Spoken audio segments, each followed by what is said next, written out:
Shut up and sit down. I am a radical libertarian. And we don't want the government to do a damn thing. The current state of politics is unsustainable, politically, economically. You deserve better. It is about supporting, platforming, and assisting the people who are out here actually doing the fight. You just take an issue that's important to you and do something. There you go. You are part of that declaration against tyranny. Because no one brings tear gas to a gunfight. This conversation gives me a little more hope for the future. The one, the only. Fight for liberty. This is the cherry on top. This is FSM. Hello, fighters. Welcome back to Fight for Liberty Live. I'm your host, David Fite, here to get you fired up about the men and women out here making the world a freer place through politics, activism, business, journalism, and more. We're here live on the Free Speech Media Network, and if you're watching this tomorrow on YouTube, go click the link in the description. Go watch this on Rumble. They pay their creators better, and they're way less likely to shut us down for spreading our message, so go show them some love. Tonight, I am joined by an awesome dude and my current favorite in the LP presidential race. But before we get into all of that, we're going to hear a little bit from our sponsors. First up being, there we go, Blood of Tyrants, the official spirit of 1776.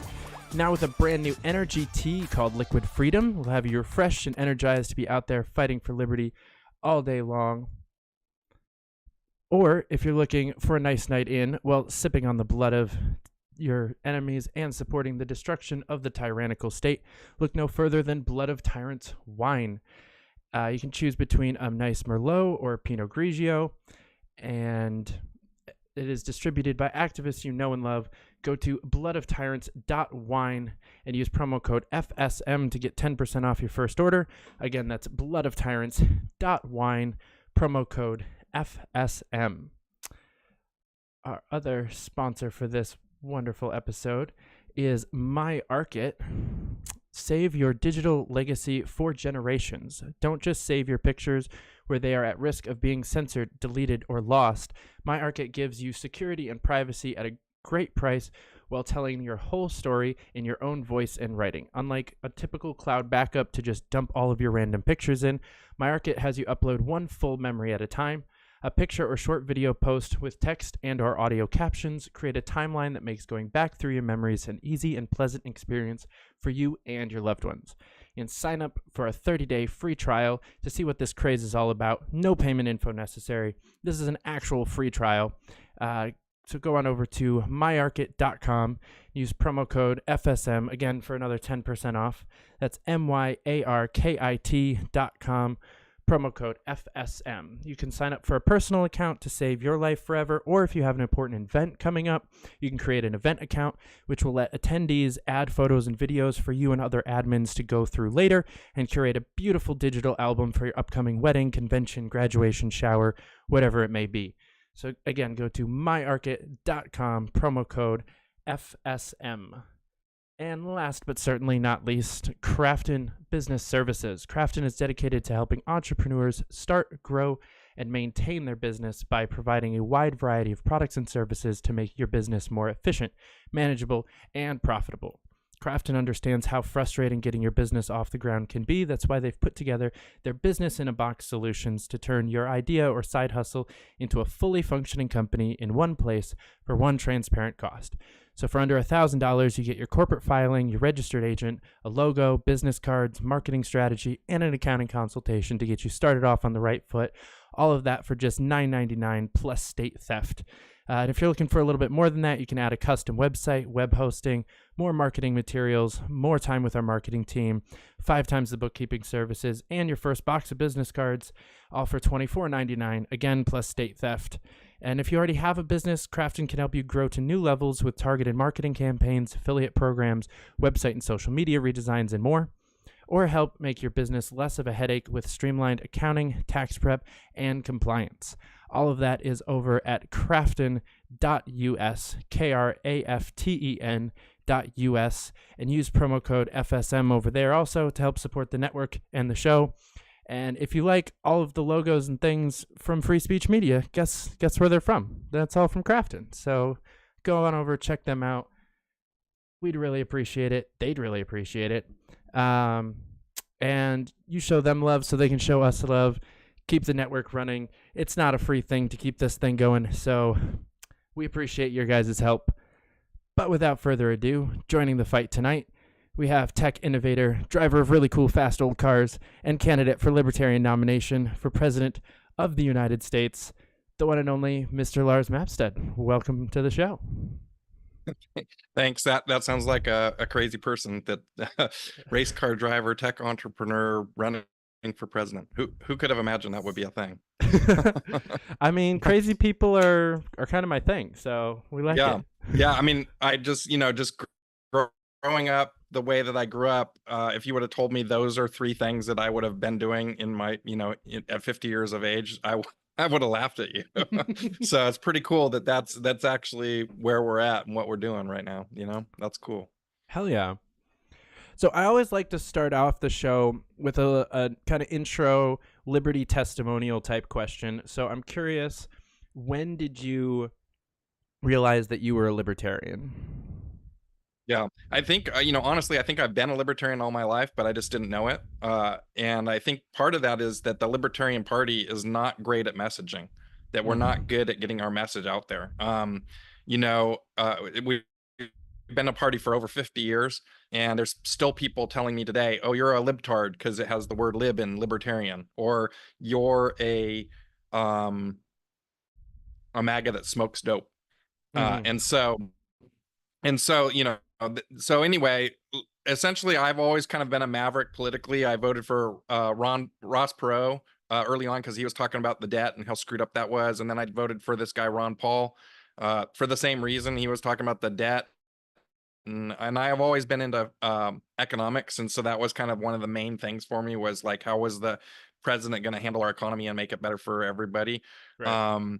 And so, in 2007, I was taking one of the online quizzes on Facebook, the world's smallest political quiz, advocates, one of those kind of things. And I thought, oh, this will be a hoot, because I wonder if it's going to tell me I'm a Democrat or Republican based on the answers to the questions that I have. And I've never known. So it'll be neat when this thing finally tells me what I am. And so, I did the quiz, and then it says, I was all the way at the top of the chart, and it said libertarian. I'm like, what the hell's a libertarian? And so I had to Google what's a libertarian, and then I landed on something. Maybe it was the platform, or maybe it was just a page that talked about what libertarians were. But I read down the list of things, and I was like, wow, like 90% of this stuff is me. I think I finally found my people.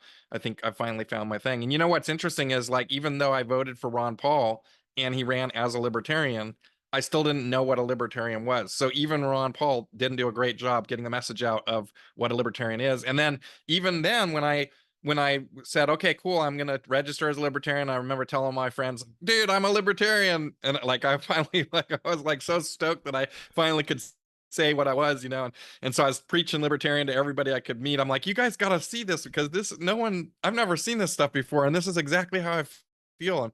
And so, it's just like, I think that we're missing the opportunity to message. And that's a big part of what my campaign is about, is delivering that message to more people. So the more people wake up and Google what is a libertarian, that's kind of my goal, is to get every American to Google what is a libertarian. Because I think there's a lot of us out there.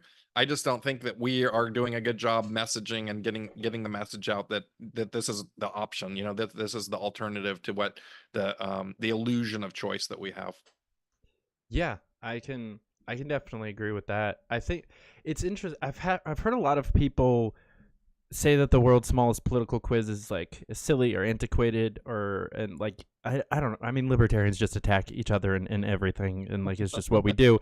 But I have heard a lot of stories similar to yours, where somewhere on like social media or something, they finally saw that quiz and they took it. And that was the thing that finally told them what big L, like showed them what that word meant. So I think that's, as antiquated as it might be, it's still an invaluable resource to the movement that's brought in so many people, which is kind of fun. It's obviously skewed a little bit to try to make you come back as a libertarian, but that's okay. Everything in politics is a little bit skewed. We have to be playing at those games a little bit. Yeah, I donated to them this year because I just felt like that's a really good thing that needs to keep going on, you know. So they're a nonprofit, so I donated to them, and you know, it's like even though I then like registered to vote as a libertarian, it took me a long time before I realized there was a thing called the Libertarian Party, and that was different than registering to vote as a libertarian. So that's like a whole nother level of messaging that like comes after we've converted them to change their registration. It's like, well, hey, you too can get nerdy at a convention and roll your D20 to figure out how we're going to change the bylaws uh, and fight each other on Robert's Rules of Order or whatever we're doing, right? I mean, like you were saying, like libertarians, I think are better at fighting each other than they are at fighting the state, and I would like to change that. I would like us to focus more on fighting the state than each other, and it seems like we spend a lot of energy, you know, telling each other that you're not as pure of a libertarian as I am or whatever, and I just feel like that's a kind of a wasted effort, and we're not ever going to convert more people if all we're doing is yelling at each other. And so that's kind of part of my whole plan too. Yeah, you can have the gatekeeping amongst. So my sister and I were actually just having this conversation because she was trying to. She did one of those things where she sends me like a video or a meme or whatever to intentionally try to start a fight, which her and I will both do to each other. I can't even say that that's a thing she does exclusively because I'll do it to her too. But it was this thing about like how women started sci-fi and that like saying like that women can't be nerds or geeks is bullshit because like the first sci-fi book ever was written by a woman. And I was like, no one's really saying that women can't be nerds and geeks. They're saying that a bunch of them aren't real nerds and geeks because they're objectively not. You know, they're like bandwagon fans because their boyfriend or whatever. And that's part like both generations. And it's more common with women, I think, just like subjectively from my experience. But we do it to each other as men too. It's like if you go to Comic-Con and your costume is like just this much off, you're gonna get shit on. If you show up in an Obi-Wan costume and a red lightsaber, you're going to get thrown out of Comic-Con. Like, it doesn't matter what gender you are. And I think that, like, so that doesn't matter because that's not, like, they're not trying to get more Star Wars nerds as, like, the Star Wars fandom. We don't really care about getting more people to watch it. Most everyone knows what it is. It's not that big of a deal. So we can play gatekeeper in those types of circles, or even like sports fans or whatever. Like, oh, you don't know every quarterback we've ever had. You're not a real fan. You can do that in those. We're trying to get more libertarians, and we're still playing that same nerdy bullshit game of kicking people out while actively trying to get people in. It makes no sense to me. Yeah. But so good. So let's rewind a little bit and ask what got you into the tech space to begin with? Okay, well, that's actually an interesting story. I was living in Silicon Valley. I was working at a collection agency selling door-to-door collection agency services, which was a brutal job, and it didn't pay well. And then I think I kind of lost that job. I got a job at Fry's Electronics, which is like a big computer retailer store. And I was working in there. It was like the x86 IBM PCs were just kind of coming out, and so it was like that kind of early stage. And that job ended, and I ended up working at this company that was selling motherboards to PC integrators, kind of a thing. And so while I was working there, there was a guy there who had worked for IBM, and he said, I want you to put these motherboards on the internet. And I looked at him and I'm like, what? Kind of like how I found libertarian, right? What's an inner what? And so he's like, well, let me show you. And like, he's like, this Mosaic browser has just been launched like last month. And there's this new thing called the internet. Like, this is literally like 1994. Okay. And the Mosaic browsers come out, and he's like, so I learned HTML essentially just by trial and error. I love computers. I always, I was always like fascinated with them. And so I started getting these motherboards and putting them on the internet and that sort of thing. And then I kind of took a little twist because I had been not practicing. I'd been going to school to be a stockbroker.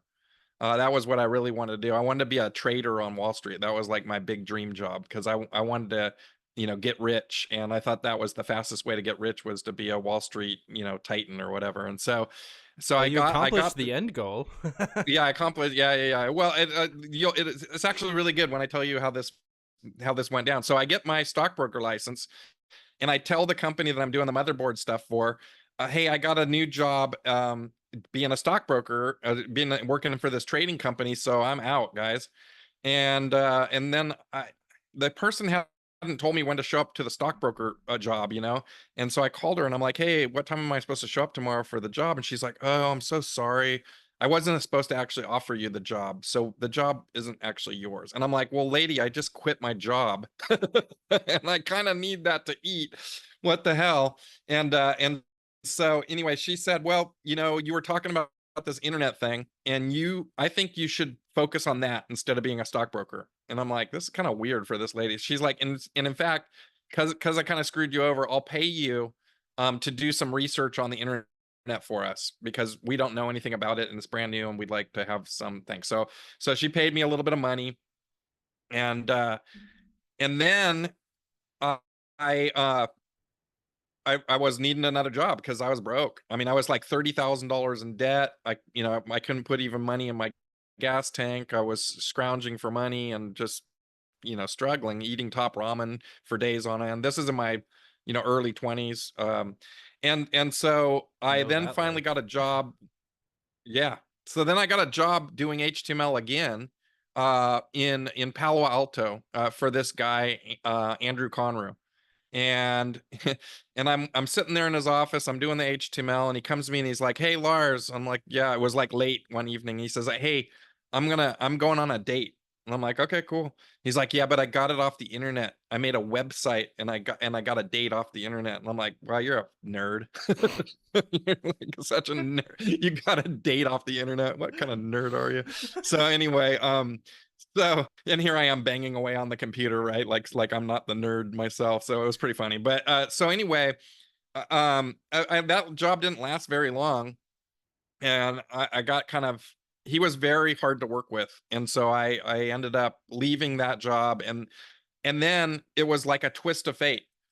I was looking for a new job. I was kind of, going around, and I drove down this street and I went the wrong direction than I normally go in San Jose. And I get to the end of the street of this wrong direction that I've driven down, and there's a store, and it's like in an old building, and it has a giant Highway 1 sign on it, and it says Information Superhighway, right? Which was like that was the term for internet in the early days, right? And so I was like, there's an internet store? Oh shit, I gotta go check out what's in the internet store. I've never seen an internet store before. That's crazy. What do they do in the internet store? I gotta go. So I pull over, I go inside, and it's like all these machines are running and there's cables running everywhere, and there's like a bunch of dudes running around, and I'm like, what do you guys do here? And they're like, well, we make computers that hook up to the internet. And I'm like, oh, that's cool. And they're like, what do you do? And I said, well, I make web pages. And they're like, oh, can you show us some of your stuff? And I'm like, sure. And I go over to a computer and I'm showing them my stuff, and they're like, oh my God, we totally know all the things that you do. Because at the time that I went in there, you could literally surf the whole internet. You could say that I've been to every page on the internet. I kid you not. There was like wild. 10,000 pages or 5,000 pages. I'm like, you could literally say I've done it all. So they know that. So then they tell me this. They're like, Lars, you should stick around because we're actually starting a company and we're having a meeting about it in 20 minutes. And I'm like, okay, I got nothing. I'm broke and jobless. So let's go, baby. So 20 minutes later, I'm sitting in the basement of this building. It's super sweaty hot. They've got a bunch of fans going, and they're talking about starting up this business. And then they just start pointing to people around the room. They're like, you get 20% and you get 20% and you get 20%. And they look at me and they're like, you get 20% or 15% or something like that. And I'm just keeping my mouth shut because I'm like, I don't know what's going on right now. I'm 23 years old and I think I just got 20% of some internet company. I'm like, this might be the ticket to my dreams of being rich and finally escaping being a broke bastard, right? So I'm like, let's go. And so so then like literally the next week I'm in this skyscraper in San Jose, and they're like, you're you're working for this guy. And I'm like, cool. And you're just going to do HTML and stuff. And I'm like, cool, let's do it. And they gave me a, salary and whatever. And so like a week later, I show up to the office and all the equipment is gone. Like there's just empty desks. None of the computers are there. The scanner's gone. Everything's taken. And I'm like, I call the guy up and I'm like, dude, we got robbed. Like they stole all our crap. And he's like, no, that was the guy that was your boss. He decided to go start his own business. He didn't want to work with us. And so he took all that stuff with him, even though it wasn't necessarily his. And I'm like, wow, okay, well, what do we do now? And they're like, oh, well, we're just buy more stuff. And as long as you want to keep working, you can. And by the way, you get his cut. So now you're at 35% of the company. Oh, and you're running the show. You're the president. I'm like, wait, what? And I'm like, oh man, I don't know how to be the president. I've never done that before. That's a new thing, right? So I'm like, okay, now I'm the president. So the first thing I did was hire a real president, which was the guy that introduced me to the internet. I called that guy up, the IBM guy, right? And I figured he knew a lot of people and knew how to run business and stuff, and like I could learn the ropes from him. And so then I did that, and that started this company called Internet Presence Providers, which was a hosting and website design company. And we ran that for a couple of years, and that kind of was the beginning of my tech stuff. That company, a couple of things that were interesting about that company was the partner that I had in that. He had bought a domain called webtv.com, and WebTV at the time, a little bit after that, we were doing business like that, but after that they came up with a set-top box that you would connect to your TV and you could surf the internet on your TV. So you like, if you didn't have a computer, this was a way to like regular people could like go on there and get their AOL mail or whatever the stupid crap was at the time, right? So that that was a kind of an interesting thing, and he ended up selling that for a few $1 million a couple years later, when Microsoft ended up buying WebTV for like $500 million or something. So wow. lots of tech, Silicon Valley tech stories. I've got 50 of those. Like, I mean, it just goes on and on and on. So I won't bore you with every little detail, but there's some great stories in there of different companies that I started, or different quirks of happenstance. Like, can you imagine like if I hadn't turned down that road and I hadn't like gone into those guys and like just put myself out there, where would I be today? Like if the stockbroker lady hadn't told me like, no, you shouldn't be the stockbroker, you should be on the internet, like where would I be today, right? Like, I mean, there's so many like pieces in my life where you get to this like fork in the road, and if you choose one way, it's a different life, and if you choose another way, it's a totally other different life, right? Like, I think that's amazing. I probably have like 6 or 7 of those things in my life, and maybe running for president is going to be one of those things. Maybe because I ran for president, XYZ is going to happen, and I'm going to have a whole new story to tell in another 10 years of like some crazy thing that went down because of this, right? Hell yeah, I love it. I feel like it's nice to be able to look back and be like, I went the right way in that fork, and it worked out well. There's a couple that I look back on and like, fuck, I should never have turned down that road. Like, if I just didn't go down that road, we'd be great. But so I think the thing that you're most known for, at least in the libertarian circles, at least, is the friend finder and helping start that and eventually selling it. So tell me, what was the inspiration originally behind friend finder? Yeah. So remember I told you that guy, Andrew Conru, that was that was going on the internet day? Well, he's really the one that started Friend Finder. And that was Friend Finder. And we kept being friends. We were friends for a while after that. And we would talk business and discuss different ventures that we were on and that sort of thing, and he's pretty much one of the smartest guys that I know in life. I mean, he's a physics PhD from Stanford. He's like, there's like, the guy's just brilliant, right? And so but essentially what happened was we ended up kind of repartnering together, and then I had some other businesses that were like marketing and doing a lot of I was sending him a lot of traffic as kind of an affiliate and making a lot of money that way. And it kind of just made sense for us to merge our companies together. And so in 2005, we merged the companies together. He was a much larger percentage partner than I was, but it was just the two of us basically. And then when we combined together, I was able to like really supercharge the company with my marketing expertise.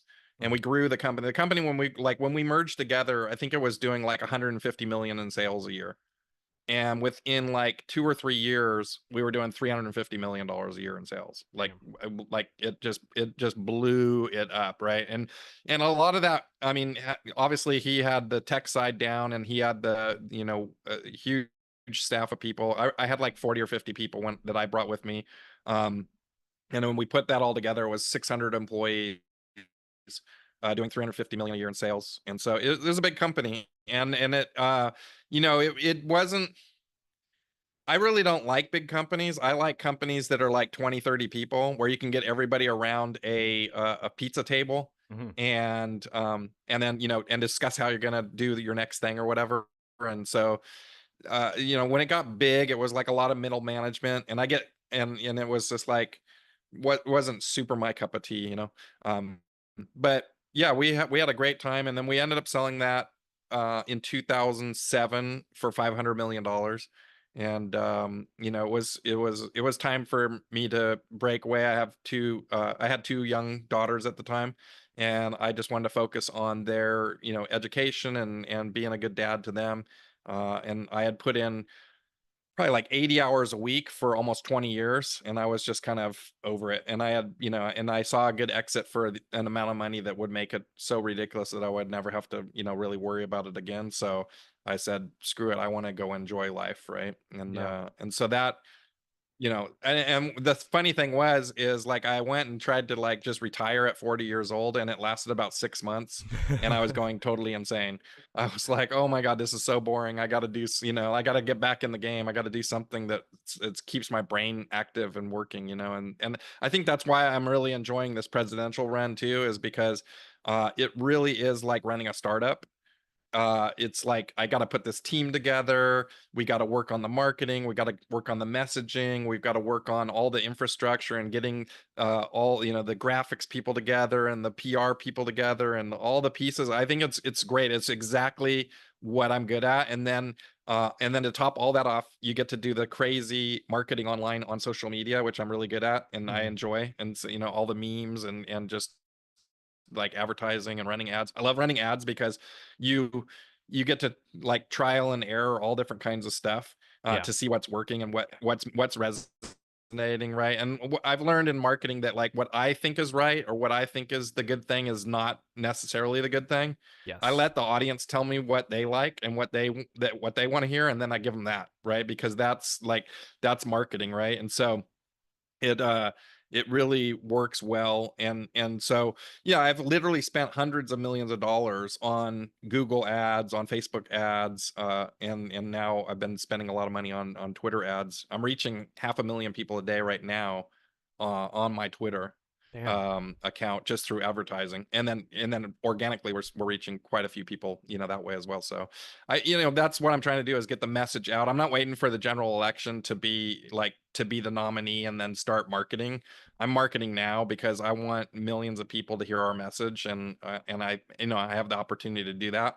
That's kind of the cool thing about selling your company for $500 million is you have money that you can put to the things that you really believe in and want to do. So I've spent $500,000 already up to this point on my campaign, and that's really like in the grand scheme of things, in the duopoly scheme of things, that's chump change. Like literally, I could easily go with $10 million right now and really blow this thing up into a full-fledged marketing beast, right? That would really get the libertarian message out there. But we have limited resources. The donor base is very small. It's hard to pull in money from libertarians and after the nomination it gets a little bit easier, but I think money's going to be a real issue this campaign because of RFK. He's going to get a lot of the protest vote. He's sucking a lot of the money out of the air, and so whatever candidate gets the nomination is going to be faced with financial struggles. and it's not something that I'm new to. I mean, I've definitely had financial struggles in my past and being deeply in debt and trying to figure out a way out of it. So I think this is totally in my wheelhouse, and I'm ready for the job, and I'm willing to do the job. So, and I'm excited to do the job Oh too. yeah. This might be like a little bit of a nitty gritty question, but I'm curious because at least I have no clue, and I'm assuming most of the people watching have no clue. What is the process like for actually selling a company of that kind of a size for that kind of a dollar amount? Yeah, well, that was, was very naive actually in that whole process. Like I thought, oh, I've built a big company and I've got all these employees and now I'm somebody, and so, I'm savvy. Uh, I wasn't prepared for New York bankers at all. Yeah, we can be bastards. The New York bankers are a different breed of human beings altogether, right? They are, yeah. So basically, yeah, you go out to investment banks and you say you want to sell, and you get one of them to back you, and then they kind of put it all together in a package so that they can present it to the investors. And then, there's like, it was like almost probably a 2-year process or more to sell the company. And it was like getting fully audited financials and getting, all the due diligence that people want to have if they're doing that kind of a deal, because it wasn't just like one guy with a bunch of money. It was debt holders and people coming into the deal and all that kind of stuff. And so they all want to know, like, are these guys fraudsters, or do they, is it real what they're doing? Is the money real? Can we look in the bank accounts? Can we look at the cash flow? All that kind of stuff. So yeah, it was a lot of work. And before that, I never wore suits. Like, in fact, in our company, we kind of had a policy of like, don't come here if you're in a suit, because we don't do suits here. So in order to sell the company, I had to buy a suit and tie, and I was just like, oh god. And so I would put it on, and the second they were out of the room, I'd be ripping the tie off and ripping the clothes off and putting my hoodie back on. And like, I hate that part. And that's the one thing I don't necessarily like about the president run is I wish I could just like roll up in a hoodie and sweat and jeans or something and call it a day. But everybody has a expectation of what you should look like to be president. I think that's changing a little bit. Like with Fetterman, and he's a congressperson, and he just rolls around in his hoodie. He's a kind of a honey badger, I guess. Yeah. You don't care. That was one of the things that I really liked about Johnson was he was business casual throughout the whole campaign, but he wore it really well. He did the jeans and a sport coat look just really well, and it kind of like threaded the needle of if he would try to run like a Fetterman, that would have gone nowhere. But I think if he looked too much like Mitt Romney, it also would have been a problem. And he he was able to be approachable, but still, well dressed and put together. And that was one of the things that actually really drew me to him as a candidate originally. I've always been a suit and tie person. I grew up going to church every Sunday and suits for that, but I was also that weirdo that would just like wear a suit to school on Tuesday. You like dressing up for the fun of it. And then I ended up working in menswear for a good chunk of my retail career, and finance for another good chunk of my sales career. So I've been a suit and tie 6 to 7 days a week person for most of my adult life too, and I've always kind of loved it. And then working from home has been really weird because like you're like all dressed up. You're like, I'm gonna go sit at my computer now. I got my tie on. Nobody's gonna see you. Maybe if you're on Zoom. Yeah, it's like now it's like just Wednesday nights, or like Wednesdays I get dressed up like way more than any other day of the week typically. Just for this. That's awesome. But yeah, that's awesome. I think people take the one thing about I have to say about wearing a suit and tie is like, if you get dressed up, people take you more seriously. Like, that's the bottom line. If you walk into a room and you're the only guy in a suit and tie, people are like, oh damn, that guy's bringing it right now. You know what I mean? Like that he's somebody because he's different than all the rest of us. And I think it's just like, I don't know, that's a weird thing because I usually try not to judge people by how they look, like what clothes they're wearing or that sort of thing. And it's like, I know some really wealthy people that dress, in hoodies in jeans, and I know some, poor people that dress in super, fancy clothes. So I don't think you should just automatically judge that. Agreed. It is one of my like favorite / least favorite things is like me and my ex used to do this a lot. We would get like dressed to the nines and just like go to the mall or something like that and go into like the highest end stores in the mall and watch like these Coach or like Zara or whatever like employees fall over themselves to like help us. Meanwhile, we have $26 in our bank accounts combined, but but they would just like go nuts. And I think that's something that definitely I feel like you can't do where you're at. Like in the New York, especially when I moved down to the city, it's pretty across the board. The nicer you dress, the better off you are. Even once you break that plane of like ultra wealthy, you still can tell in like a New York City environment. But then I went to the Bay Area, and if you see somebody in a suit in the Bay Area, that's how you know that they're still working. Like they're not rich enough to be in a t-shirt. 100%. Yes. It's like, like most of the time, look at any crypto bro, right? Look at any crypto bro that's like made it. And majority of the time they're not in a suit and tie. They're in jeans and a t-shirt, and oftentimes they haven't shaved and their hair is messy and they don't care. They're like, I don't care. I'm a multimillionaire. I don't have to impress you, and so like that's definitely the Bay Area. But like I said, New York is a different breed of people for sure. It's just like not from the Bay Area, that's for sure. Yeah. I want to rewind to something you were talking about with marketing, because I think it really applies to politics also. And I might get some fire for this, but you were talking about how like what you would want to see isn't always the best marketing strategy. And I think that is something that's really important, that a lot of people, you have to basically be in marketing to really like have that really click and to see that. From my experience, most people that logic doesn't make sense, because most people think that they are the average person, even if they're not, even if they're a libertarian who can objectively say, I am part of the 1% of the country, as far as like believing, especially me as an anarchist. But it's a really important thing to understand, especially if you're trying to run a national campaign like this, is that just what I want to see and what I want to talk about and what I think is cool is not always what's actually interesting or cool to everybody, or how they would want to see it. What are some things that you've seen as a crossover as you've entered the political realm of things that you might not have originally have thought to be talking about or doing or saying it like this, but you've realized is how people like to see it? Yeah, I think, part of like my number one thing that I really wanted to message early on was just how rigged our election systems are, right? But then I realized like, general people care about our rigged elections, not necessarily for the same reasons that I care about it. Right.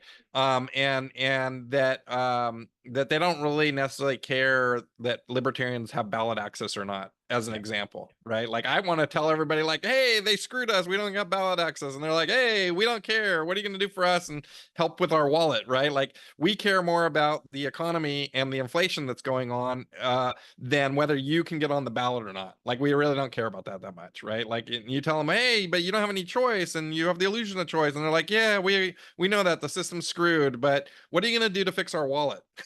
Right? So I think that's like a little example of that. And so fortunately, like I said, I'm big on economics, and so the economy is high on my list of things to do, right? It's probably number one just because that's what America wants, but number two really is our election system and how broken it is, because I don't think we can't unrig anything if we can't get elected.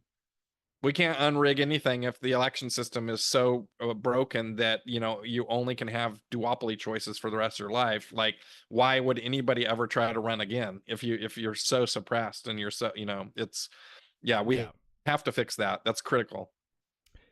Yeah, I think one of the things that like the anti-establishment wing of politics just as a whole does poorly. And so like a critique that I had of Tulsi back when I was working with her as well is a lot of that rhetoric, if it's not framed correctly, sounds just like whining.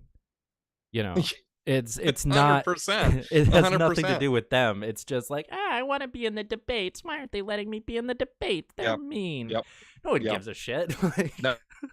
Nobody gives a shit, right? And like exactly, and that's I think that's like what I'm trying to do is message to regular people in America, and I think that I think that's working.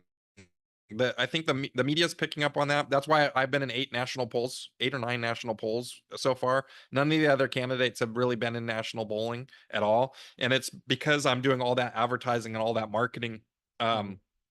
People are seeing me, and the media is like, oh, that must be the front runner because he's the only one that we see every single day. Every time I open my screen, there's that stupid Lars guy. I mean, I think in a lot of ways especially on Twitter, like I think people see my ads way more than they see any other presidential candidate, not just in the Libertarian Party, but in all parties, right? Like like every time I go to a convention, people are like, oh, damn, bro. Like you're every time I go to Twitter, all I see is your stupid face. And I'm like, yeah, that's good. That's what you're supposed to do when you're running for president. And they're like, well, I mean, yeah, I mean, they want to tell me to like back off. But as soon as I say that, I'm like, don't you want your candidate to be on the screen every time somebody in America opens? Like, could you imagine how awesome that would be? Like if every ad on Twitter was just my face and and me screaming, end the Fed, abolish the IRS, get government out of your life. Like, that would be awesome, right? Like imagine if we had enough money to like buy a Super Bowl ad like Kennedy did, right? Yeah. Like that was talking about to regular people like, hey, the chips you're eating right now, they're smaller, aren't they? And they doubled the price, didn't they? And you know why that is because the Federal Reserve stole your chips from you. Literally Stole the chips out of your bag right now. So if you want to fix this problem, we got to get rid of the damn Federal Reserve, stop the Cantillon effect, and get on with our lives, right? So I think that it's a good piece. We gotta get there. I want to see the Libertarian Party get that. And I should point out that like that's a big part of my whole plan for winning an electoral vote is that piece can get the Libertarian Party like $50 million worth of free advertising. Like winning that electoral vote will just like everybody will be talking about it. The Fox News, the CNN, all the pundits all over the place will be like, what the hell did the Libertarians do? How did they do this? We and then in the behind the scenes, the Steve Bannons of the world to be like colluding on how they can suppress us even more and keep us from even participating in that. But that's why I'm trying to do something different. Like if we every candidate's just like, I nominate me, and then I'm gonna like do the thing that we've done every time we've had an election for the last 50 years in the Libertarian Party, and I'm gonna get 1 to 3% or whatever whatever they'll get. And there'll be a footnote on election night, and it'll be the same as it always has been. And like, guys, let's do something different. Let's change the game. Let's change the game. Like, why are we keep playing the same game when we know it's a losing game? Like, let's work really hard and win this electoral vote, and give the middle finger to the duopoly. Show them that we are a powerful a party, and that we're a force to be reckoned with, and we need to be. People need to pay attention to us, and let's get every American to Google what is a libertarian. Let's do it. I'm ready. I want to do it. Like nominate me, and that's the plan, and that's what we're gonna do. I love it. I think the best thing that we've ever done in any case, as far as messaging, quote unquote, like just getting name recognition, not really messaging, is fucking shit up. Like objectively, Chase Oliver is probably the most well-known libertarian in the country at the moment because of what he did in Georgia. Like that was national news for an entire week and a half, and I had a bunch of normie friends like, what the fuck did you guys do? And then I had a bunch of political operative friends who I literally got 3 different phone calls the day after the election in Georgia from people that run like Republican campaign consultant Yeah. like fieldwork companies Yeah. saying, thank you. You just secured me another 2 months worth of a job because they have to go back for the runoff. I literally got phone calls being like, thank you. Tell your guy thank you. This was great. Because that runoff ended up being the most expensive election like in history up and other than the actual presidential before it. But like it was wild how much money got pumped into Georgia for that runoff. And I had people on both sides being like, you just made my year. Like, thank you. What's crazy is the money didn't get pumped into us. Like, you know what I mean? Like they were like, yeah, it's you know, there was I can't remember. I think it was like Wyoming or Montana in the last election. One of the candidates there, I think it was the Democrats, basically funneled $500,000 into their campaign. Because they thought that he had enough power to pull from, I think, the Republican candidate that would make him lose to the Democrats. So the Democrats broed him out. So, hey, if you are a Democrat operative or a Republican operative out there listening to this right now, and you would like me to screw the election, win an electoral vote, and screw Biden or Trump, whichever one you hate the most, please feel free to open a super PAC for me, put in like $5 or $7 million and, you know, run a bunch of ads. I'm not colluding with you at all, FEC. Just, you know, just saying like, maybe you could do this stuff. Oh yeah. So yeah, if you're one of those guys that hates the other side and would love to bro out the libertarians, awesome. Also, you can just give me $3,300. That's a max donation. I'll take that also. We need it. You know, even though I'm spending my own money and I've spent $500,000, it's you know, it's the run rate's high. You know, I'm probably burning $50,000 a month right now. And it's probably going to get more in the next, you know, few months before the convention, just because I have a lot of marketing planned. I'm basically gonna bombard the Libertarian Party for the next 3 or 4 months. People are going to be sick of me. By the time we get to the convention, everyone will know who I am, and like half the people will be like, I don't ever want to see your face again. Yeah, I remember back when you first started running, I was seeing your ads on Facebook, and I'll be honest, my first impression was kind of negative, purely because you know, I've been a fairly active member of the party since 2017 and worked on a lot of the like bigger named campaigns from there. I skipped out on Jorgensen, but I've worked for Larry Sharp twice, and you know, have been going around the country, and I just started seeing these Facebook ads of like, I'm running for president as a libertarian. I'm like, who the fuck are you? Like, no, go away. Because I was also at the time part of a group that was like I have actively talked people out of running this time around because I was under the impression that we were going to have a Justin Amash, Spike Coe, and Dave Smith primary. And so I was trying to talk as many people that weren't those three out of running, so it wasn't this clusterfuck 9-person who's that. Like we just had like 3 or 4 more people enter that are going to be in these next couple of debates that I've never heard of ever. And so I was actively trying to avoid that kind of a situation. And when I first saw you, I was just like, I've never heard of you. It was that picture of you like in the fedora, and I didn't look into you at all to know like any of your background. I was just like, this just looks like your average fucking basement dwelling libertarian in a fedora. Like, what are you doing? And then obviously I got to know, and you've kind of sped up and been able to promote your message and everything. And now like, we're friends, when I started, I had no idea what I was doing. I never run for office before. That's why I filed to run for president in 2021. I've been running for 3 years now already, right? So yeah, the first messaging was not on point. You know, like I was just like, I'm running for president, bros. And it's like, okay, no, you got to get a better professional image. You got to wear a suit and tie. You got to stop, taking shots outdoors in random strange places and promoting yourself. I mean, that's good too. It shows that you're a regular person or whatever. But this campaign has really, the momentum is amazing right now. Like the amount of people that are coming to this campaign, the volunteers that we're bringing in, like I think the volunteers probably have tripled in the last month.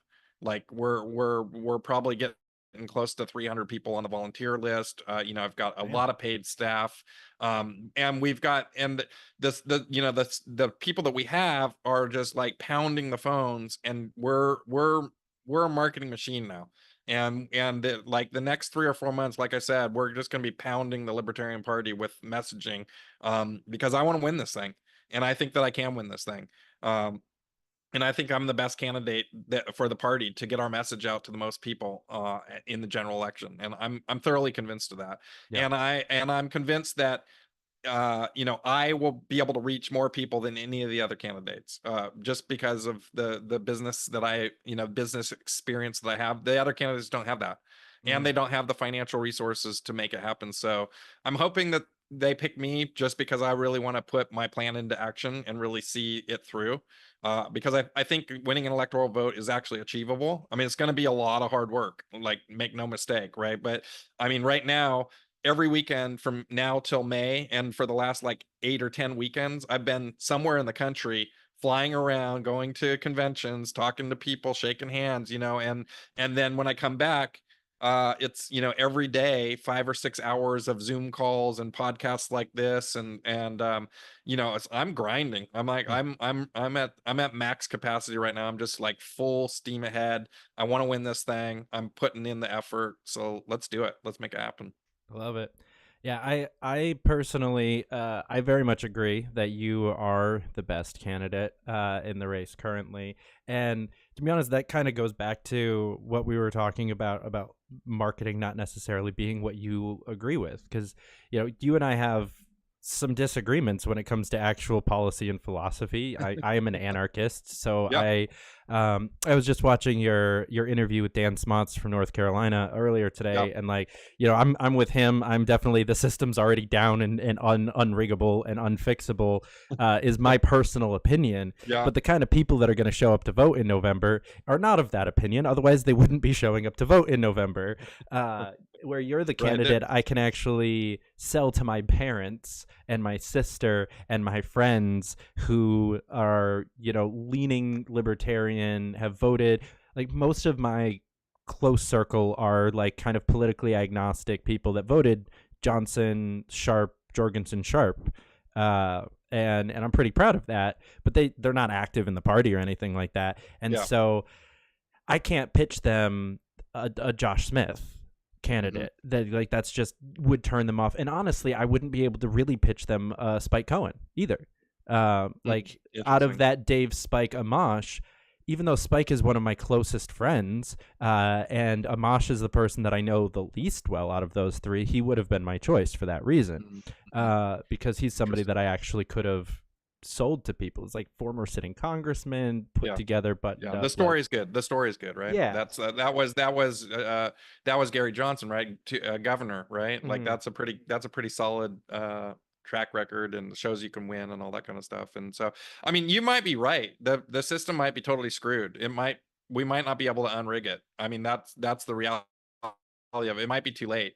But as I told Dan, I'm going to try to be an optimist and hope that there's some wiggle room in there, because the alternative to unrigging the system is chaos and civil war. And I don't want to see that for my country. I don't want to see that for my friends and family. I don't want to see people pitted against each other. I mean, we already see it on social media every day, day in and day out, MAGA versus ultra left, whatever. Can you imagine all those people like taking up arms against each other, and like how toxic that would be from I don't want to live in that America. So I only have one option, and my only option is to try to unrig the system. And that's, God, that now that we're talking about, that's like one of the big things why I'm even running for president, is because I saw in 2020, we're all locked down. Everybody's pissed off. The BLM riots on one bookend of the COVID thing, and the January 6th bookend on the other end of the COVID thing. Everybody in America is pissed off. Everybody in America is like ready to fight. And we have to diffuse the situation. And I think that the main way to diffuse the situation is to end government coercion. and the ability for the left to tell the right how to live, and the ability for the right to tell the left how to live. We just got to stop using government to force our beliefs and our morals onto other people. And I see that inside even the Libertarian Party, where there's, you know, different groups of people that want to tell other people how they have to live their lives. And it's like, guys, I'm a libertarian. I don't want to tell you how to live your life. You know how to live your life. I don't want to tell you. As long as you're not like harming me, my family, or someone else, do whatever the hell you want. I'm so tired of people just like micromanaging my life and using guilt and shame to tell me like how I should or shouldn't behave. It's like, I'll behave however I want, and as long as I'm not harming you, you can like just kiss off, basically. I'm over it, you know? And it's like that it happens on the daily in our lives, and this is every American feels this pinch. Every American has to deal with the jerk at the DMV that they're just trying to like get their paperwork through, and the guy's being a jerk, or at the planning department or the water department, or even just even with companies that aren't necessarily government, you know, trying to call your Comcast people or your PG&E people, where some of those companies have been given monopolies by the government, and they still treat you like crap, right? And it's like, well, I want the government to not give you a monopoly anymore because you guys are assholes.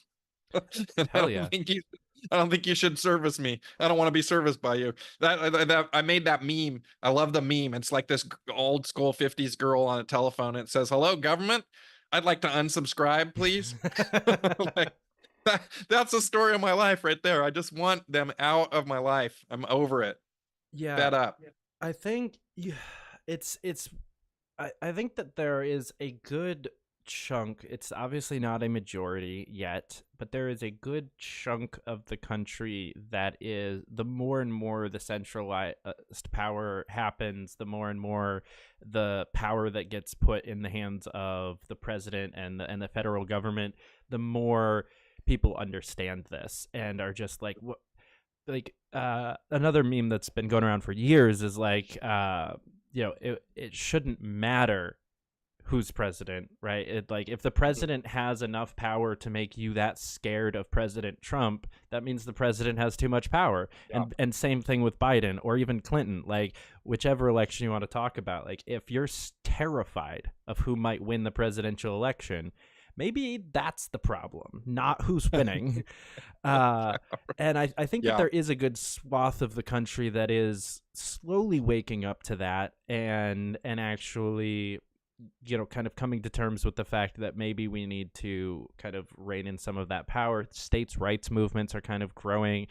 Defend the Guard as a concept is growing, and various other just, you know, vetoing federal power and creating, you know, you've got like sanctuary cities on the left that are saying, fuck you, immigration system, we're going to do whatever we want. We have Second Amendment sanctuary like counties and states. We have constitutional carry going through. Even cannabis legalization is a fuck you to the federal government that's happening in currently a majority of the country. And I think as we see more and more of that, people are starting to understand that we can actually exist without big daddy federal government telling us how to exist, and this is actually a much what about my roads? What about my roads and my fire departments and my policemen's and my ambulances? And what I mean, how will I get any of that stuff without big daddy government? I mean, and also, how am I going to eat my food without the government dictating what my fork should look like, or what kind of straw I could use, or whether I can drink super big gulps or not because I might die of diabetes? You know, I mean, we really just need to get rid of the state. I think one of my favorite, we're just going to talk about memes all night, this is fun. One of my favorite memes that I've seen going around lately is about the like paper straws, and it's like, but they're biodegradable, and it's like, yeah, I know, it's biodegrading in my mouth. Please stop. 100%, dude. 100%. Oh, and my town is so bad, dude. It's like I live in Toxicville. So I go to I'll give you a quick story because it's just so freaking ridiculous. I mean, I put a video out on it and it got like 20,000 views or something. So I go to this poke place and I order the poke bowl, and the girl looks at me and she's like, are you going to ask me for a bag? And I'm like, okay, what? And she's like, yeah, I'm not allowed to give you a bag anymore. You have to ask for it. And I'm like, okay, can I please have a bag? And she's like, yeah. She's like, yeah, the county just said that we can't just give it to you. You have to ask for it. And it's the same thing with utensils. And I'm like, oh, okay, cool. So I leave and I get home and I didn't get the hint that I was supposed to ask for utensils also. So I had no way to eat my poke bowl, right? Like, and it's like the damn government is like, and imagine if you're like working and you like go to the whatever pizza place or whatever, a salad place, and they don't give you the utensils, but you got to be back at work. So now you've missed your lunch. You know, you can't have lunch because the government has like screwed you out of your lunch. I mean, it's just like, and it's just like such a little minor, you know, like why is government down to regulating my forks and the bags that I'm allowed to, like, this so micromanagement, it's so nanny state, and it just like drives me absolutely insane. Like that, none of that stuff should happen. That is not the purview of government. Get GTFO. Yeah. And like I'm all for, you know, environmentalism. I've always been a little bit on the greener side of the spectrum as far as that kind of stuff goes. I've, you know, marched with Extinction Rebellion and the Sunset Movement and some of those organizations. I've met Greta Thunberg. You know, like I've been a part of that. I'm obviously not like in support of the solutions that they have, but I actually garnered a lot of support for my city council race back when I ran in 2019 by going to those events and kind of talking to people. And you know, I had libertarian solutions for some of those problems, and I was the only one in the race talking about any of that stuff. Yeah. So those that did live in my district were pretty open to, because New York City itself has some of the largest like fossil fuel subsidies out of any like municipality in the country. And so just being like, we're going to get rid of those. And then my platform was all like a lead by example from the city government. So like phase out into like electric vehicles for any like city owned vehicle, which is some like 37% of the cars on the road in New York City are owned by the city government because they're either DOT or police cars or something like that. It's a huge margin. Or they're like, you know, people that get their car because they work for the government. And so there's a lot of that in the city government too. So I was just like, you know, if we just lead by example, I'm not going to regulate anything, but what we do have the power to do as city council, we should be doing, and we should be leading by example, and that will lead to infrastructure being built. More charging stations will need to exist if there's more electric cars on the road, which will let the regular people be able to easier kind of transition. And they ate that shit up. But so I've always kind of been on that side. But the idea that regulating away from plastic spoons and forks is going to somehow end us from or stop us from going over the cliff into some terrible environmental disaster. It's just ridiculous. I call it green guilt. Right. Yeah. It's like they try to shame you for not behaving the way that they want you to behave. And then if they can't shame you into doing it, then they get daddy government to beat you over the head and force you to, you know, to comply. You know, I think, you know, this is one area that I always kind of struggle with libertarianism is that it's hard to like mesh that with, you know, caring for the planet and caring for the environment. But of course, you know, I want clean air and I want clean water and I want, you know, healthy food. I mean, I want all those things. And for the most part, you know, those things can be delivered by the market, right? And I was introduced to this idea of free market environmentalism. And once I was introduced to free market environmentalism, I was like, oh, we can embrace wanting all those things, wanting a better, healthier America and a better, healthier planet. And we can do it in a way that promotes the market finding those solutions instead of government forcing those solutions, right? Yeah. And I think that is once I kind of learned that, that's when I started really getting involved in this whole energy race that I'm pushing, where we vastly reduce the cost of energy across the board and supercharge our economy. And so that, abolishing the Nuclear Regulatory Commission, and like supercharging the ability to build nuclear energy plants all around America, and really supercharging our energy infrastructure, because I think it's a energy is a national security issue, because if we're not energy independent and we rely on Saudi Arabia or somewhere else to get our energy, and we are at war or something like that, that could be really detrimental, right? And so we need to be energy independent. And I think in a lot of ways, a lot of our industries are like that, and I'd like to see America manufacturing really come back. And part of that would come back if we had like half the cost of energy, because everything that we do has embedded energy costs. And so I think that this is a key to unlocking America's productivity and future growth. Yeah, I couldn't agree more. I mean, no, not a lot of people talk enough about that. That's one of the major reasons we won World War II, at least in the Pacific, is because Japan ran out of fucking gas, like literally. Like they just didn't have the fuel to keep planes in the sky and boats in the water, and we did. Yeah, and that was like a huge chunk of it. And yeah, you're 100% right that if we get into a World War III where we are currently, especially if Russia, China, Saudi Arabia, and India are all in the same camp on that war, and we're in the opposite camp, we're a little bit fucked. Yeah. Yeah. We need to restore America's economic powerhouse, right? And we've kind of like let that go. And I this is like where this kind of gets into the nerdy thing about where I'm really into economics, but the regulations, the government is what caused all the jobs to flee. All the overregulation has caused companies to disappear. And it's like the left just doesn't really understand. So Jeff Bezos is moving out of Washington State because Washington State has started upping taxes on millionaires and billionaires.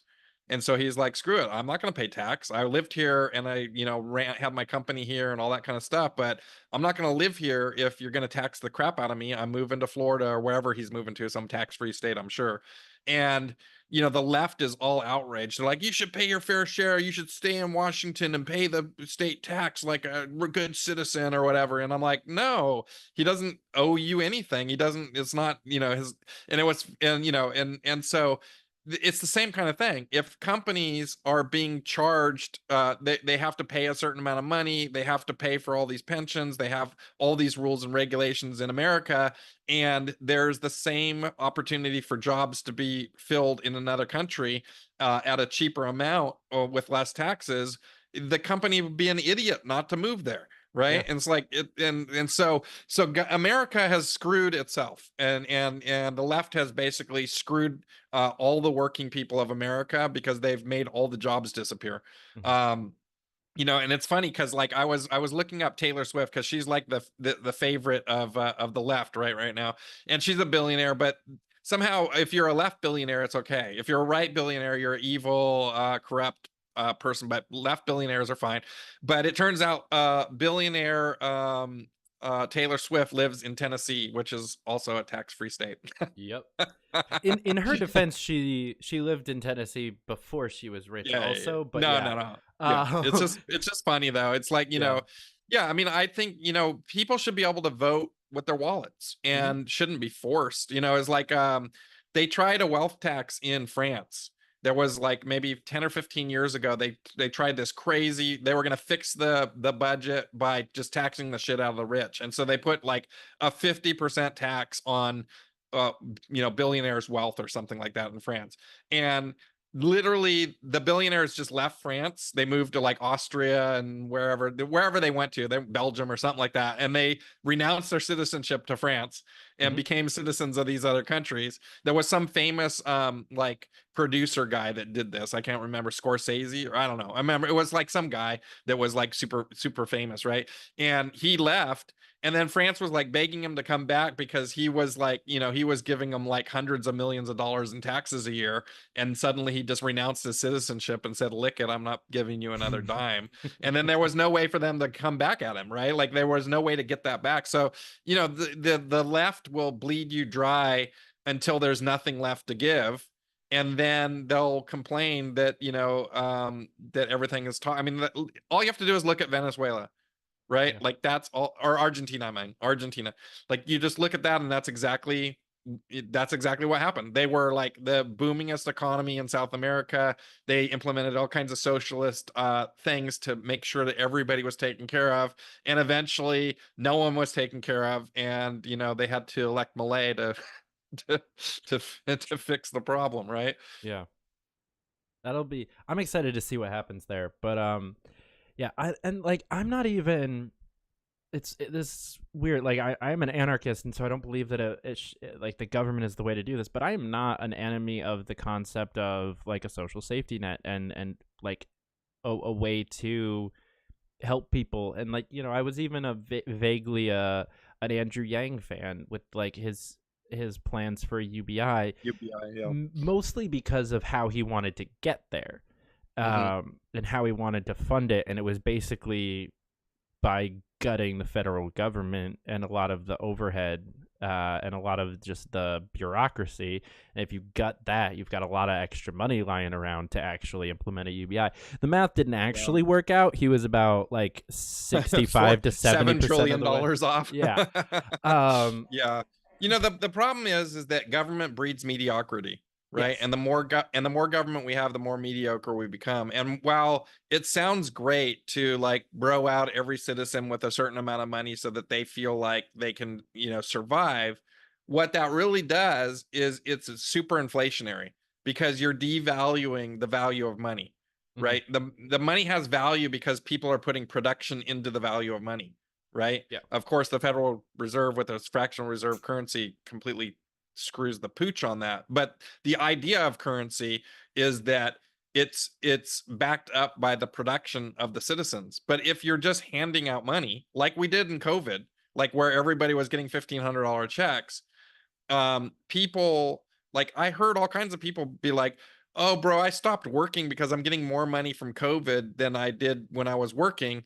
So I'm no longer working because it's just easier. Oh, and I bought a jet ski because I always wanted a jet ski, and the government gave me $6,000. And so I used that to buy a jet ski. And then, a year later, what do we hit with? The worst inflation in like 40 or 50 years, literally because we devalued the value of money by just handing it out hand over fist. So I think UBI is not a great solution. I think that the idea sounds good to bro people out and lift everybody up. I like that sound of that, but in implementation of it, I think it really would cause a lot more downfall to America. We kind of want people a little bit, hustling. Like imagine if I had money when I moved to Silicon Valley and I didn't need money. Then I wouldn't have had like the really like gung-ho, like I want to kick ass and do something cool with my life, and I want to like make something of myself. I would have just been like, I can pretty much just go surfing and play video games, and I'm pretty good on my, whatever. I remember getting like a job for $2,000 a month, and I thought, holy crap, I've hit pay dirt. Like I'm set for life, bro. I've got $2,000 a month. My rent's like $700, $600, something like that. That's enough money to buy like crazy good food and fill my gas tank, and then I can just go surfing and play video games and go out with girls. And what else do I need in life besides this $2,000? I'm so solid. Yeah, that sounds Right? like a great number to me. Yeah, Even now, yeah. like I would love Yeah. $2,000 a month. Yeah. I think for me, one of the things that I spend a lot of time thinking about and even talking about when I'm not as much on the show, really at all. I don't know if I've ever really talked about this on the show, but something that I talk about in real life a lot is just the cost of life increasing drastically. And so like I agree with you that there needs to be some push, but I don't think that we should have. I don't think you should starve after a week of not hustling. You know what I mean? Which is where most Americans are at. And I mean, yes, but I mean, I don't know about your area, but in my area in Santa Cruz County, we have Second Harvest Food Bank, which is like I donate to it. I don't think I think there's very few people in America that would actually starve to death. Like you would have to not seek out help. There's so much volunteer help and so many organizations that are out there that are willing to help people. I mean, we saw it a little bit during COVID. There was news. I remember watching news stories where there was like cars lined up for, 2 miles to go to a food bank or something. And they're like, we have people coming here that have never ever come to this, place before or whatever. And I think that there's enough goodwill and enough volunteers in America that no one really is starving. I mean, even though I was super poor growing up, I was literally on welfare and literally on food stamps, and the government took care of meal tickets for me at school and that sort of thing. And we never really starved. I mean, we definitely didn't shop anywhere fancy, and we definitely, like all the clothes I ever got when I was a kid were secondhand clothes from the thrift store, or that my mom made me, right? I never had new anything until I was like 13 years old, right? So, I mean, I had a handout, right? I had a hand out or a hand up as a kid, and so I'm not for completely putting everybody out on the street. I think that that's also not good. But to me, it's kind of like the my roads argument, right? Like, oh, what about my roads? If I get rid of government, my roads, and I'm like, look, my roads is like 0.02% of the federal budget. Yeah, I'm gonna cut if I'm president, I'm gonna cut so much stuff before I ever even get to my roads that you don't ever have to worry about your roads. Like, that's the last thing I'm cutting. Like, when government is all failed, that's the last thing. You know what I mean? Like, we're gonna be vastly dismantling the military industrial complex. We're gonna be reining in all the bureaucrats. We're gonna be cutting the power of the president down. We're gonna be getting rid of the 7,000 people under the Plum Book and all their legions of people that work under them. There's so much waste and fraud to cut before we ever get to cutting the things that are critical for people to survive, right? That. And if we ever get to that point, we can have that discussion then. Yeah. We're so far from there right now that you don't even have to have that discussion, because there's so much low-hanging fruit in government to just start chopping away at day one if you become president, that I'll still be chopping away at stuff at my 8th year term, and we still wouldn't have gotten to roads yet. Yeah. Because there's so much to cut. Yeah, I mean, I was where I was more going with that is more along the lines of and this isn't a government issue really at all. I'm sure there is a little bit to blame as far as the USDA and the FDA and a couple of other government organizations, but just the if you rewind 150 years, the cost of living just proportionally, how much work you would have to do a day to survive was so much lower. And I think a big chunk of that is the Federal Reserve. I mean, that too, but we've also got the highest amount of food waste we've ever had as a country. And just how we do grocery stores as a concept is something that 1800s America couldn't have fathomed, just throwing away two-thirds of your crops because it doesn't look quite right. But so part of that is the fact that due to technology, we were able to basically 10x our food production within a decade, right? And so when you have vast oversupply of food, you can afford to waste it. Right? If you that, the reason we can do that is because we have become technologically advanced when it comes to agriculture, and I think we're about to hit another technological advancement in agriculture with hydroponic growing inside of buildings and that sort of thing. The amount of food that we're going to be able to generate is going to be astronomical. And not only that, but all kinds of new things coming out, fake lab grown meat, whatever. There's going to be a lot of things coming out down the road, but I think if you are just looking at standard of living, I think the number one culprit for reduction in standard of living is the Federal Reserve. That's the 100 years that you were just talking about, right? Like they literally rob every person every day, $34 trillion. Every citizen would have $100,000 in their pocket right now if the government hadn't burned the debt into the ground like they have, right? So, and what could you do with $100,000 right now? What could the other people listening do with so much, right? And did you get 100 grand worth of services from your government? Fuck no, you did not. No. I know I certainly did not. I've definitely paid way more tax than any of the services I've ever received by a long margin, right? It's like I remember one year I paid, when I sold my company, that was a big year of taxes, and I want to say, I'm not 100% sure, but there was one year in there where I paid this crazy amount of taxes, and they were firing off these Tomahawk cruise missiles that were $1 million each. Okay, I don't know if it was Tomahawk, some kind of missiles that were like $1 million each, and they're like, we shot 12 of these into Syria or something like that, and they're like, and 4 of them fell into the sea and were dead, and I'm like, those are the 4 I bought. That's great. I like to see there is a little bit of the market kind of trying to solve what I'm talking about. Like, one of my favorite companies in existence right now is Misfit Markets.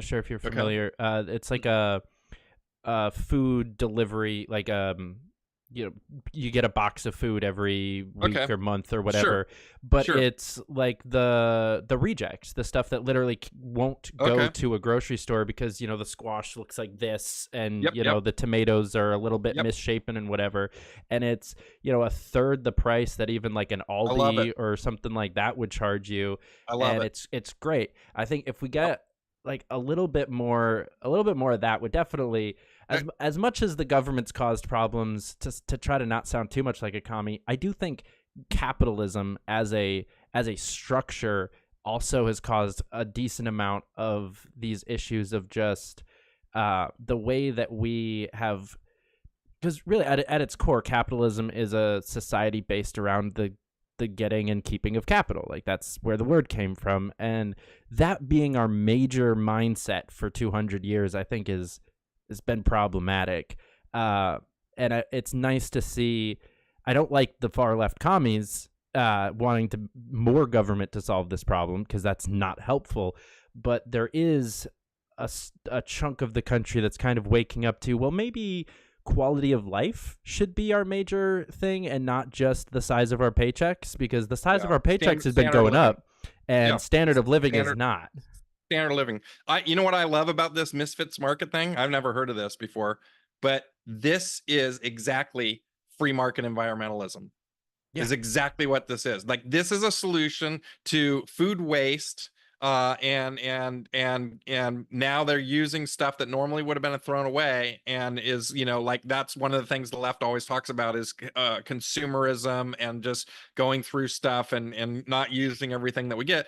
This is a perfect example of the market finding a solution to that problem, and I freaking love. I'm going to use this in my pitches. I'm going to talk about this Misfits Market because this is awesome. That's exactly what we need more of, and less government, regulation. I freaking love this idea. This is awesome. Hell yeah. I do want to touch on. We've talked about a little bit your plan to get an electoral college vote. Yep. And so I definitely want to deep dive into that a little bit. And I think it is helpful that the only 2 states that actually split your electoral college vote are one of them, I'd say, is in the top 3 or 4 for like libertarian states, and the other one is pretty high up also. I've spent a decent amount of chunk of time in Nebraska over the last couple of years doing various campaigns.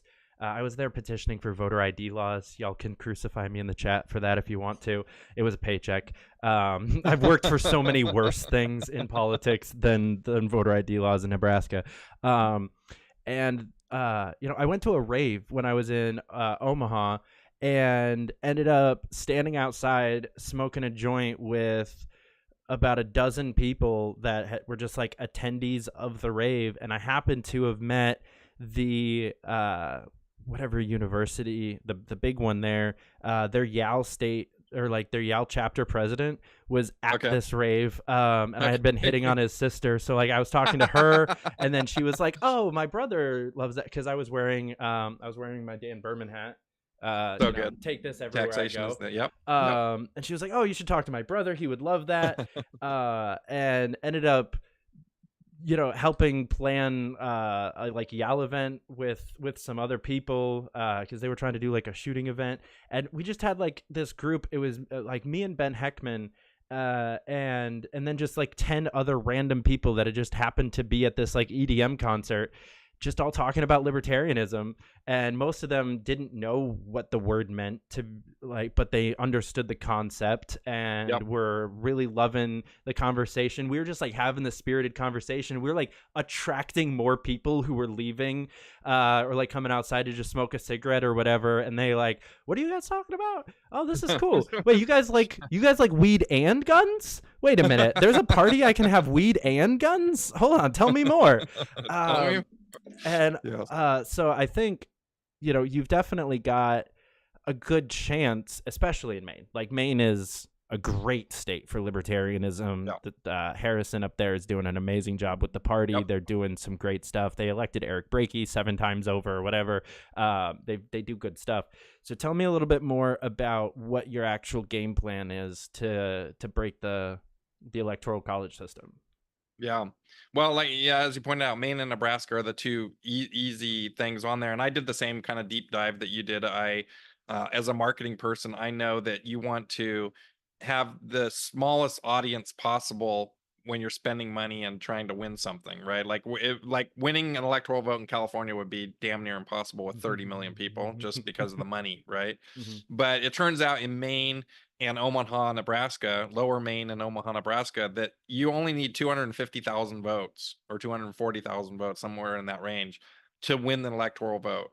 That's totally achievable. That's like achievable even in libertarian terms, right? Like that's, we've had a number of races where our candidates have gotten 300,000-400,000 votes. So this is like a totally achievable thing. And we can probably do it with like $1 million or even maybe $500,000. Like it doesn't need to be, tons and tons of money. And we can basically grassroots activists descend on these two states and just beat the living crap out of them. And just like I am doing right now with Twitter, where I'm advertising for these people, we can really put a lot of energy into winning these 2 electoral votes. Now, we've been really game theorying this and planning this out a little bit more. And one of the things that we realize is that when we start getting traction in these 2 states, when we are really pushing hard to like get this electoral vote, the states are going to take notice, and the people in the states are going to take notice. And this is going to cause media attention in those states. Now, if the duopoly starts seeing that we might have a chance of actually winning electoral votes, right? They're going to start coming in and like making noise, and that's going to drive even more national media attention. Okay. And when we start getting this national media attention, that gives free advertising for all libertarians who are running across the country. Oh, like you guys are the guys that are going to try to like screw up the election and give the middle finger to the duopoly, right? Like you guys are those guys, right? And yeah, that's exactly who we are. And yeah, that's what we're going to try to do. And who knows, maybe we'll be lucky enough to, create a contingent election on election night and have no president seated and have the House just completely battle it out and pure chaos ensue. I mean, that giving the middle finger to the system would make me like just smile from ear to ear for like probably the rest of my life, right? I would have feel like I really achieved something if I could just really insert some chaos into the system and break the system. Like that would be amazing, right? And so I think clearly the anarchist in you probably loves that idea, is just completely break the system, right? Like all anarchists should be on board with my plan to give the middle finger to the duopoly, I think, for sure. And I'm very sympathetic to full anarchy myself. I'm a minarchist. I think there's needs for a little state, but I think the arguments are, Sorry. but I think the arguments are good for anarchy too. Like I talked to a few different people about it, and they were able to really kind of flip me even more. Chris Roofer, I think, is a really good example of a person that can message anarchy in a way that regular people can understand. I think it's like that. Like, you think libertarian messaging is hard, anarchy messaging I think is even harder to really like to message to regular people, right? So, but I think Chris Roofer so far is the best person I've heard that has been able to pitch anarchy. He pitched it to me in such a way that I didn't even know that I was being pitched anarchy at Freedom Fest. Like, he told me this, he gave me this long pitch, and I was like, I walked away from it kind of scratching my head, and I think I'm a fairly smart guy. And I'm like, I'm not sure what he just pitched me, but I think I just got pitched something. And then I went to the Atlas Forum, Atlas Foundation, Atlas Forum, the one in New York City, and he was a keynote speaker there. And I listened to his 40-minute pitch, and I'm like, yep, I fully was pitched anarchy. and I pretty much bought like 90% of what he was saying. And I told him that. I said, hey Chris, I'm I really like what you did there, and I'm like 90% of the way there. He got all pissed off. He's like, wait a minute, 90% after all that work I put in, you still got 10% you're holding out? And he's like, oh man, I don't know if there's any hope for you at all. It was good. And I had Matt Kibbe there too, and Kibbe's an awesome guy. And he's also very good at pitching the message to people. So between those two guys, I was kind of like in anarchy eliteville or something like that, and so I felt like in good company. And I really like that kind of heady thought process of trying to like sway people to different messages, right? To sway, because that's what we're trying to do here with Libertarian Party, is we're trying to sway people to come to our belief system, to come to our messaging and embrace it, right? And so that's really what I'm trying to do, is work on getting the message to regular people in America that they don't need as much government in their life. And I think if we can sell that message, that they're better off with less government, and they're better off not using government to coerce other people to get to the thing. If we can get people to that, I think we win. Like, that's the common thing that all libertarians have, is that we all want to reduce the state. Now, you want to reduce the state to 0. I want to reduce the state to like 5 people, but there's a lot of people in between here and 0 that we got to get rid of first. So let's just start whittling them away. And when we get to 6 people, we can argue about whether we need those last 6 people or not. Yeah. I'm completely in agreement. So I'm philosophically an anarchist and pragmatically a libertarian is kind of how I normally define it. I personally, I'm a little bit more of a black-pilled person just across the board. I think that we are going to get anarchy if we don't get libertarianism. And I would rather... I don't disagree. I don't disagree. Yeah, like you were saying, we either fix the system or we start shooting 100%. each other. 100%. And I would rather have libertarianism than anarchy right off the bat. If we can get to libertarianism and then the government collapses, we get nuked or something like that, then we can go to real like philosophical anarchy, and we have enough of the country understanding that we don't have to shoot each other over anything or clamor for a brand new government that's going to be more tyrannical than the last one, and we can just kind of be our communities and survive and exist, because we've whittled down this need for a state and this dependence on the state, and people will be able to actually move forward with their lives when we do get nuked. But if we just got nuked tomorrow, or the dollar collapses or the energy grid collapses or whatever thing kicks it off, tens of millions of people die, and I would like to not see that happen. So, me too. I'm always on the side of less death, for sure. So what a crazy idea! How crazy of you! Yeah. So all right. Well, before I let you go, tell people where they can find out more about your campaign, donate, volunteer, all the things.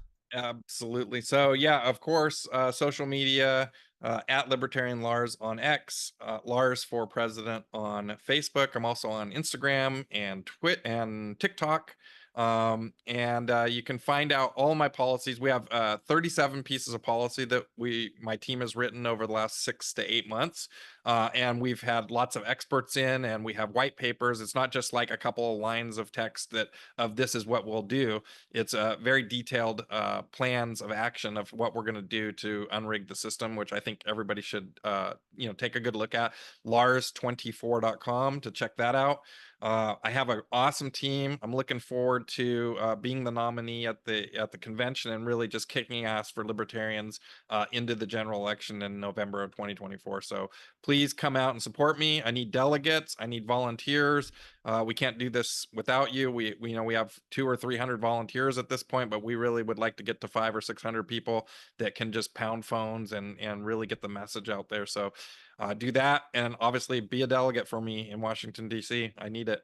Hell yeah. Guys, definitely go check him out. The link is in the description. Even if you have a favorite candidate that isn't him, go follow him on all the social medias. Go check out the platform. There's some really good information there. There's some really good ideas there. There's so much knowledge to be learned. But before you click any of the links in the description, make sure that you click the like button and then share this with all your friends and family. Like I said, I think this is the guy that you can actually show your parents and they aren't going to think you're crazy. So take advantage of that now while you can, and like go out there and spread this message, and then click all the links in the description. Check Lars out, check out the sponsors, and follow the show so you can come on back next week and hear some more awesome stuff. Lars, thank you so much for coming on. This is absolutely fantastic. Guys, love it. Thanks for watching. Until next week, keep up the fight. Peace out.